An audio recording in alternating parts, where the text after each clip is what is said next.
नमस्कार दोस्तों, अगर आप अपने लिए एक ऐसी एलआईसी पॉलिसी देख रहे हैं जिसमें आपको इंश्योरेंस का बेनिफिट भी मिले और साथ ही साथ सेविंग्स का भी बेनिफिट मिले, तो ये वीडियो आपके लिए है। क्योंकि आज इस वीडियो में हम बात करने वाले हैं एलआईसी के पॉपुलर प्लान एलआईसी जीवन लाभ प्लान के बारे में। इस प्लान की खास बात यह है कि इसमें आपको पूरी पॉलिसी टर्म प्रीमियम की पेमेंट नहीं करनी होगी। यहाँ पर कुछ टाइम के लिए आपको प्रीमियम पेमेंट पर छूट मिल जाती है, यानी कि लिमिटेड टाइम पीरियड तक आपको पेमेंट करनी होगी, लेकिन पॉलिसी के बेनिफिट आपको यहाँ पर पूरे मिल जाते हैं। अब यहाँ पर बात आती है कौन कौन इस पॉलिसी को ले सकते हैं, कितना मैच्योरिटी बेनिफिट मिलने वाला है, अगर पॉलिसी होल्डर की डेथ हो जाती है तो क्या क्या डेथ बेनिफिट मिलते हैं, या फिर और कौन कौन सी सुविधा इसमें अवेलेबल है, वो सारी जानकारी इस वीडियो में हम कवर करने वाले हैं। तो इस वीडियो को एंड तक जरूर देखिएगा। तो यहाँ पर सबसे पहले आपको समझना है कि एलआईसी का जीवन लाभ प्लान कोई मार्केट लिंक्ड इंश्योरेंस प्लान नहीं है। इसका मतलब शेयर मार्केट के ऊपर नीचे होने से आपकी पॉलिसी पर कोई भी असर नहीं होता है।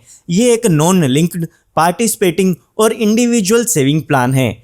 पार्टिसिपेटिंग का मतलब ये है कि जब एलआईसी बोनस डिक्लेयर करेगी तो उसका हिस्सा आपको भी मिलता है। अब यहाँ पर इस प्लान की खास बात यह है कि ये एक लिमिटेड प्रीमियम पेमेंट प्लान है। इसका मतलब पॉलिसी ज़्यादा साल चलेगी, लेकिन प्रीमियम कम साल आपको पे करना होगा। इसमें अगर हम ऑप्शंस देखते हैं तो अगर आप 16 साल के लिए पॉलिसी टर्म लेते हैं तो केवल आपको 10 साल ही पॉलिसी के प्रीमियम की पेमेंट करनी होगी, और अगर आप 21 साल की पॉलिसी टर्म लेते हैं तो केवल 15 साल पॉलिसी का प्रीमियम पे करना होगा, और 25 साल की पॉलिसी टर्म लेते हैं तो केवल 16 साल ही प्रीमियम की पेमेंट करनी होगी, यानी कि आखिरी के कुछ साल पॉलिसी बिना प्रीमियम के चलती रहेगी। तो आइए अब जानते हैं कि इस प्लान को कौन लोग ले सकते हैं। तो यहाँ पर अगर हम मिनिमम एज की बात करें तो इस प्लान को लेने के लिए आपकी कम से कम उम्र 8 साल की होनी चाहिए, और अगर हम यहाँ पर मैक्सिमम एज की बात करें, यानी कि ज़्यादा से ज़्यादा कितनी उम्र तक के लोग इस पॉलिसी को ले सकते हैं, तो वो एज 59 ईयर्स, 54 ईयर्स और 50 ईयर्स की दी गई है। अब ये मैक्सिमम एज डिपेंड करेगा कि आप कौन सी पॉलिसी टर्म लेना चाहते हैं, उसके अकॉर्डिंग यहाँ पर ये मैक्सिमम एज दी गई है। जैसे कि 16 साल की पॉलिसी टर्म में मैक्सिमम एज 59 ईयर्स है, 21 साल की पॉलिसी टर्म में मैक्सिमम एज 54 साल की है, और 25 साल की पॉलिसी टर्म में मैक्सिमम एज 50 साल की दी गई है। आइए अब बात करते हैं मिनिमम सम एश्योर्ड की, यानी कि कम से कम बीमा आप इसमें कितने रुपए का ले सकते हैं। तो वो अमाउंट यहाँ पर 2 लाख रुपए का दिया गया है। इसका मतलब ये नहीं है कि आपको 2 लाख रुपए पे करने होंगे, इसके बेसिस पर पॉलिसी के बेनिफिट कैलकुलेट किए जाते हैं। ठीक ऐसे ही अगर हम बात करें मैक्सिमम सम एश्योर्ड की, तो मैक्सिमम सम एश्योर्ड की यहाँ पर कोई भी लिमिट नहीं है। ये आपके इनकम डॉक्यूमेंट्स पे डिपेंड करते हैं कि मैक्सिमम इंश्योरेंस आपको एलआईसी कितना देती है। तो आइए अब एक एग्जांपल की मदद से इस पूरे प्लान को डिटेल में समझ लेते हैं। तो एग्जांपल समझने के लिए हम मान लेते हैं कि जो आपकी एज है वो 35 ईयर्स की है, और आप यहाँ पर 5 लाख रुपए का सम एश्योर्ड लेना चाहते हैं, और यहाँ पर आपको पॉलिसी टर्म भी सिलेक्ट करनी होगी। तो अभी के लिए हम मान लेते हैं कि आप 16 साल वाली पॉलिसी टर्म चूज करना चाहते हैं, जिसमें आपको केवल 10 साल प्रीमियम की पेमेंट करनी होगी। तो यहाँ पर हमारी एज 35 साल की हो चुकी है, तो यहाँ पर अगर हम प्रीमियम की कैलकुलेशन करते हैं तो 1 साल का इसका प्रीमियम 43,640 रुपए का हो जाता है। अगर आप इसकी प्रीमियम की पेमेंट 6 महीने में, 3 महीने में या हर महीने भी पे करना चाहते हैं तो वो अमाउंट भी आप स्क्रीन पर देख सकते हैं। तो यहाँ पर ये जो हमारा प्रीमियम है वो हमें 10 साल तक पे करना होगा, क्योंकि जो हमारी प्रीमियम पेइंग टर्म है वो 10 साल की है। उसके बाद यहाँ पर आपको कोई भी प्रीमियम पे नहीं करना होगा। इन 10 सालों के दौरान आप 4,36,390 रुपए का टोटल प्रीमियम यहाँ पर पे कर देते हैं। तो उसके बाद यहाँ पर बाकी के जो 6 साल बच जाते हैं उसमें आपको कोई भी प्रीमियम की पेमेंट नहीं करनी है, और आपकी पॉलिसी चलती रहेगी।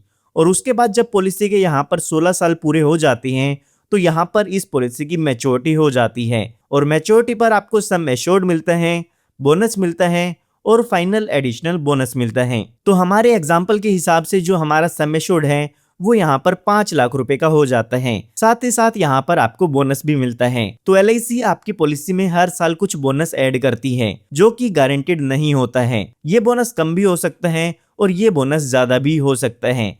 ये अमाउंट गारंटेड नहीं होता है, तो हमें एक एज्यूम्ड बोनस कैलकुलेट करना होगा ताकि हम मैच्योरिटी का अमाउंट जान सकें। एलआईसी ने जो भी पास्ट ईयर्स में बोनस डिक्लेयर किए हैं उनके अजम्पशन बेसिस पर ही हम ये कैलकुलेशन करने वाले हैं। तो एलआईसी यहाँ पर कहती है कि आपको 1,000 रुपए के सम एश्योर्ड पर 40 रुपए का यहाँ पर बोनस मिलता है, जो कि 1 साल के लिए होता है। तो हमारा सम एश्योर्ड यहाँ पर 5 लाख रुपए का है, इसको हम 1000 रुपए से डिवाइड करके 40 रुपए से मल्टीप्लाई करते हैं तो यहाँ पर 1 साल का बोनस आपका 20,000 रुपए का अमाउंट आ जाता है। तो हमारी यहाँ पर पॉलिसी टर्म 16 साल की है, तो अगर हम इसको 16 से मल्टीप्लाई करते हैं तो ये अमाउंट 3,20,000 रुपए का आ जाता है। यानी कि हमारा जो बोनस होगा वो लगभग 3,20,000 रुपए के करीब हो सकता है। उसके बाद यहाँ पर आपको फाइनल एडिशनल बोनस भी मिलता है, जो कि पॉलिसी की मैच्योरिटी पर आपको एक्स्ट्रा बोनस के रूप में दिया जाता है। तो ये एस्टिमेट यहाँ पर 12,500 रुपए का हो जाता है। तो यहाँ पर अगर हम टोटल अप्रोक्सीमेट मैच्योरिटी देखते हैं तो ये अमाउंट 8,32,500 रुपए का आ जाता है। ये हमने बात तब की है जब पॉलिसी होल्डर के साथ पॉलिसी के दौरान कोई भी दुर्घटना नहीं होती है। आइए अब बात करते हैं कि अगर पॉलिसी होल्डर के साथ कोई दुर्घटना हो जाती है तो उस केस में उनके नॉमिनी को क्या क्या डेथ बेनिफिट मिल जाते हैं। तो यहाँ पर अगर पॉलिसी होल्डर की डेथ होती है तो उनके नॉमिनी को सम एश्योर्ड ऑन डेथ का अमाउंट मिलता है और साथ ही साथ जितने साल भी पॉलिसी चली है उतने टाइम पीरियड का बोनस मिलता है। तो यहाँ पर एग्जाम्पल को समझने के लिए हम मान लेते हैं कि जब पॉलिसी होल्डर की एज 39 ईयर्स की होती है या फिर पॉलिसी का 5वां साल जब होता है तो उस टाइम पर इस पॉलिसी होल्डर की डेथ हो जाती है। तो उस केस में इनके नॉमिनी को सम एश्योर्ड ऑन डेथ मिलेगा और साथ ही साथ 5 साल का बोनस यहाँ पर मिलता है। तो यहाँ पर LIC ने बताया है कि सम एश्योर्ड ऑन डेथ की कैलकुलेशन आपको कैसे करनी होगी। तो यहाँ पर आपको 2 कैलकुलेशन देखनी है। पहली कैलकुलेशन में आपको अपना बेसिक सम एश्योर्ड देखना है और दूसरी कैलकुलेशन में आपकी एनुअलाइज प्रीमियम का 7 टाइम्स आपको करना होगा।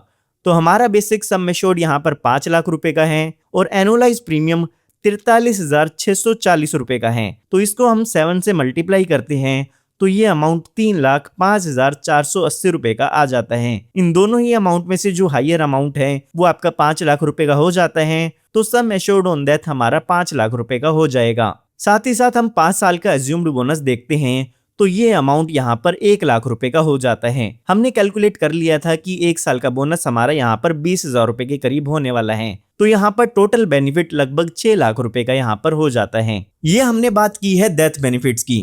आइए अब जानते हैं कि इस पॉलिसी में और क्या क्या बेनिफिट्स आपको मिल जाते हैं। तो यहाँ पर आपको इस पॉलिसी में एडिशनल राइडर्स मिल जाते हैं जिनको आप एक्स्ट्रा प्रीमियम पे करके ले सकते हैं। आप अपनी पॉलिसी में एक्स्ट्रा बेनिफिट ऐड करा सकते हैं जिसके लिए आपको एक्स्ट्रा प्रीमियम पे करना होगा। तो यहाँ पर इस पॉलिसी में आप accidental death and disability benefit rider ले सकते हैं, एक्सीडेंटल बेनिफिट राइडर ले सकते हैं, टर्म राइडर ले सकते हैं, या फिर अगर आप बच्चे के नाम पर पॉलिसी लेते हैं तो प्रीमियम वेवर बेनिफिट राइडर भी यहाँ पर आप अपनी पॉलिसी में ऐड करवा सकते हैं। उसके बाद यहाँ पर आपको लोन की सुविधा भी मिल जाती है। अगर आप अपनी पॉलिसी पर लोन लेना चाहते हैं तो पॉलिसी के 1 साल बाद आप अपनी पॉलिसी पर लोन ले सकते हैं। जो भी ये लोन होता है इसका इंटरेस्ट आपको यहाँ पर पे करना होता है। फिलहाल इसका इंटरेस्ट रेट 9 से 10% ईयरली का यहाँ पर होने वाला है। ये interest rate time to time change होता रहता है। उसके बाद यहाँ पर अगर हम बात करें सरेंडर वैल्यू की तो कई बार ऐसा होता है कि आप पॉलिसी अपनी बंद कराना चाहते हैं तो आप अपनी पॉलिसी को सरेंडर कर सकती हैं। पॉलिसी का 1 साल आपने कंप्लीट कर लिया है तो उसके बाद आप अपनी पॉलिसी को बंद करा के उसकी सरेंडर वैल्यू ले सकते हैं। ये सरेंडर वैल्यू आपको LIC ब्रांच से ही पता चलती है। उसके बाद यहाँ पर बात आती है मोड ऑफ प्रीमियम पेमेंट की। तो ये हम जान चुके हैं कि इस पॉलिसी का प्रीमियम आप ईयरली पे कर सकते हैं, 6 महीने में पे कर सकते हैं, 3 महीने में पे कर सकते हैं, या फिर मंथली भी आप इस पॉलिसी के प्रीमियम की पेमेंट कर सकते हैं। उसके बाद यहाँ पर LIC आपको ग्रेस टाइम पीरियड भी देती है जिसमें आप अपनी पॉलिसी का प्रीमियम विदाउट लेट फीस पे कर सकते हैं। काफी बार ऐसा होता है कि हमारे जो पॉलिसी के प्रीमियम की पेमेंट है वो लेट हो जाती है, तो यहाँ पर LIC ने आपको कुछ टाइम दिया है जिसमें बिना किसी एक्स्ट्रा चार्जेस के आप अपने पॉलिसी के प्रीमियम की पेमेंट कर पाएगी। अगर आपने monthly premium payment option choose किया है तो आपको 15 दिन का ग्रेस टाइम पीरियड मिल जाता है। इसके अलावा अगर कोई और मोड है तो उसमें आपको 30 दिन का ग्रेस टाइम पीरियड मिल जाता है। तो दोस्तों मैं उम्मीद करता हूं कि आपको LIC के प्लान जीवन लाभ की कंप्लीट इंफॉर्मेशन मिल गई होगी। फिर भी अगर आपको कोई डाउट है तो कमेंट बॉक्स में आप उसकी जानकारी ले सकते हैं। अगर आपको ये वीडियो पसंद आई हो तो इस वीडियो को लाइक जरूर कीजिएगा और इस तरह की और भी वीडियोस अगर आप चाहते हैं तो आप हमारे चैनल को सब्सक्राइब भी कर सकते हैं। धन्यवाद।